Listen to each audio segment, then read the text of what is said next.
আসসালামু আলাইকুম ইমাম সাহেব। ওয়ালাইকুম আসসালাম। আমি না কিছু টাকা পড়ে পেয়েছি।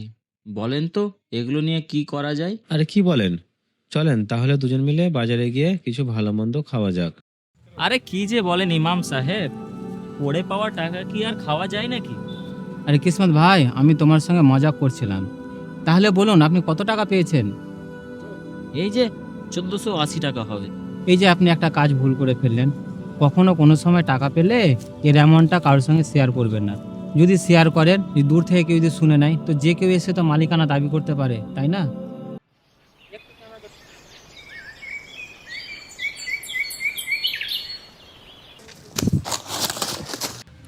কিরে রেন্টু, কি খোঁজাখুঁজি করছিস? টাকা পয়সা কিছু হারিয়েছে নাকি তোর? হ্যাঁ বন্ধু, আমার সকালবেলা কিছু টাকা হারিয়েছে, ওটাই খোঁজাখুঁজি করছি। কত টাকা হারিয়েছে তোর? 1 টাকা কমও না, 1 টাকা বেশিও না, পুরো 1480 টাকা। তুমি কি টাকাটা পেয়েছো?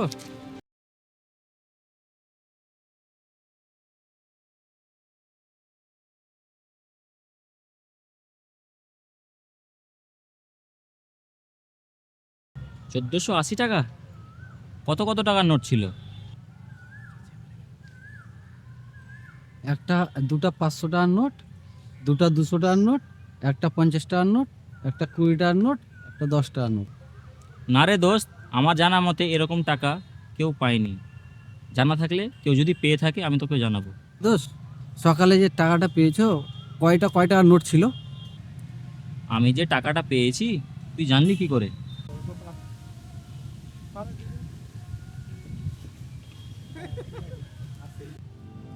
তো ইমাম সাহেব, এই টাকাগুলো নিয়ে আমি কি করব? প্রথমত, আপনি টাকাগুলো যেখানে পেয়েছেন সেখানকার আশেপাশে লোকজনকে ভালো করে জিজ্ঞাসা করবেন এবং সবারে জিজ্ঞাসা করবেন কারোর টাকা হারিয়েছে কিনা। প্রয়োজনে আপনি পোস্টারও লাগাতে পারেন।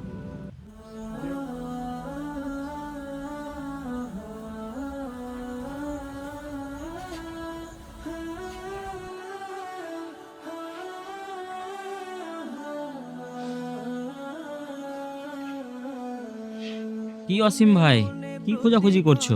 কিছু হারিয়েছে নাকি তোমার? হ্যাঁ কিসমত দা, সকালবেলা কিছু টাকা হারিয়ে গেছে, ওটাই খোঁজাখুঁজি করছিলাম। কত টাকা হারিয়েছে তোমার? 1500 টাকা। কোথায় হারিয়েছে? কোথায় হারিয়েছে জানা থাকলে এইভাবে আর কি খোঁজাখুঁজি করতাম, টাকাটা ওখানে গিয়ে নিয়ে নিতাম। ঠিক আছে দোস্ত, তুই তাহলে খোঁজাখুঁজি কর, আমি গেলাম। কেউ যদি পেয়ে থাকে তোকে আমি জানাবো। আচ্ছা ইমাম সাহেব, এত কিছু করেও যদি টাকার মালিকানা না পাওয়া যায় তাহলে কি করব? আচ্ছা, তারপরে যদি আপনি টাকার মালিক যদি না পান, তাহলে আপনি টাকাগুলো খেয়ে ফেলতে পারেন, যদি আপনি গরিব হন। এরকম একটা ঘটনা আছে, রাসূলুল্লাহ সাল্লাল্লাহু আলাইহি ওয়াসাল্লামের যুগে একটা সাহাবী এসে নবী করিম সাল্লাল্লাহু আলাইহি ওয়াসাল্লাম বললেন কি, ইয়া রাসূলুল্লাহ, আমি রোজারত অবস্থায় আমি ভুল করে আমার স্ত্রীর সঙ্গে সহবাস করি। তখন রাসূলুল্লাহ সাল্লাল্লাহু আলাইহি ওয়াসাল্লাম ওই সাহাবীকে বললেন, তাহলে তুমি 60টা মিসকিনকে একবেলা খাও।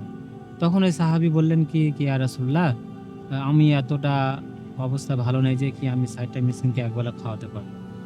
তখন রাসূলুল্লাহ সাল্লাল্লাহু আলাইহি ওয়াসাল্লাম আবার বললেন, তাহলে তোমার কাছে কি আছে? তখন ওই সাহাবী বললেন কি, আমার কাছে কিছু খেজুর আছে। রাসূলুল্লাহ বললেন কি, খেজুরগুলো নিয়ে আসো। তাহলে সাহাবীটা খেজুরগুলো নিয়ে আসলো, দিয়ে বললো কি, এই মদিনার মধ্যে যে সবচেয়ে গরিব তাকে এই খেজুরগুলো বিতরণ করে দাও। তখন ওই সাহাবী বলল কি, ইয়া রাসূলুল্লাহ, এই মদিনার মধ্যে সবচেয়ে গরিব মানুষ হলাম আমি। তখন রাসূলুল্লাহ সাল্লাল্লাহু আলাইহি ওয়াসাল্লাম বললেন কি, তাহলে তুমি এই খেজুরগুলো সাদকা হিসাবে তুমি নিজে খেয়ে নাও। তাহলে এই হাদিস থেকে আমরা জানতে পারলাম কি, যদি মানে টাকাগুলো খাওয়ার যদি নিজে যদি উপযুক্ত হন, আপনি যদি গরিব যদি হন, তাহলে আপনি টাকাগুলো খেতে পারেন।